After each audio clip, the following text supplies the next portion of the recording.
Back, the chair recognizes the gentleman from Illinois, Mr. Lipinski, for 5 minutes.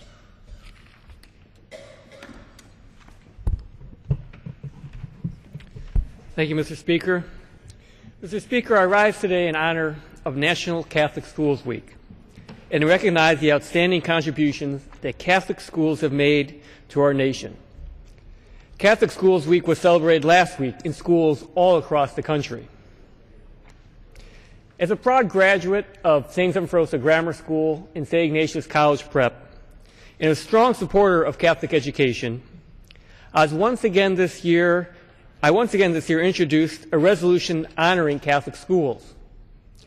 H-Res 46 expresses support for the vital contributions of the thousands of Catholic elementary and secondary schools in the United States and the key role they play in promoting and ensuring a brighter, stronger future for our nation. I'd like to thank the 28 members who co-sponsored this bipartisan resolution with me. Since 1974, the National Catholic Education Association and the United States Conference of Catholic Bishops have organized and planned National Catholic Schools Week. This year's theme, Catholic Schools Raise the Standards, highlights recent initiatives undertaken by Catholic schools across the country to strengthen their already exemplary standards. America's Catholic schools produce graduates with the skills and integrity needed by our businesses, governments, and communities, emphasizing a well-rounded educational experience and instilling the values of giving back to the community and helping others. Nearly every Catholic school has a community service program, and every year their students volunteer 500,000 hours to their communities. My own decision to pursue a career in public service was fostered in part by dedicated teachers throughout my formative years in Catholic schools. Today, over 2 million elementary and secondary students are enrolled in nearly 7,000 Catholic schools. These students typically surpass their peers in math, science, reading, history, and geography in NAEP tests. The graduation rate for Catholic high school students is 99%, and 85% of graduates enroll in four-year colleges, rates well above the national average. As we continually hear disturbing reports about our national test scores, these statistics are truly remarkable and should be commended. Notably, the success of Catholic schools does not depend on selectivity. Catholic schools accept 9 out of every 10 students who apply and are highly effective in providing a quality education to students from every socioeconomic category, especially disadvantaged youth in underserved urban communities. Over the past 30 years, the percentage of minority students enrolled in Catholic schools has more than doubled, and today they constitute almost 1/3 of all Catholic school students. In times of economic hardship, Catholic schools provide an affordable alternative to other forms of private education.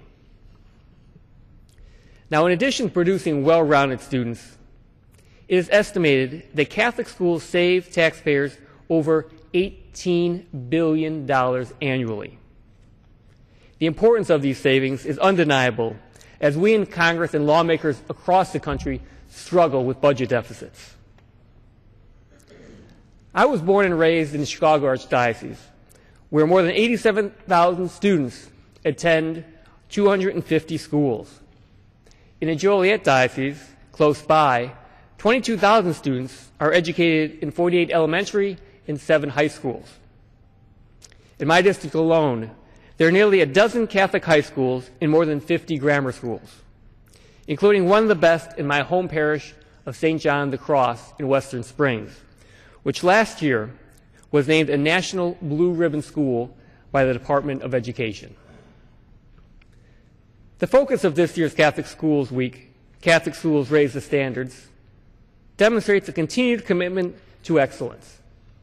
The National Catholic Education Association has launched an initiative called the National Standards and Benchmarks for effective Catholic elementary and secondary schools, which will make sure that standards are consistently high across the country. The dedicated teachers and administrators who work at Catholic schools, many of whom could earn much more elsewhere, are instrumental in upholding these standards. In recognizing Catholic Schools Week, we pay a special tribute to these professionals who sacrifice so much for their students.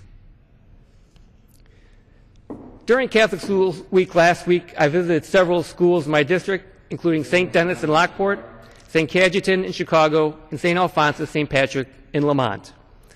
Mr. Speaker, I hope my colleagues will join me today in honoring Catholic schools and all that contribute to our nation. The chair recognizes the gentleman from Nevada, Mr. Heck, for 5 minutes.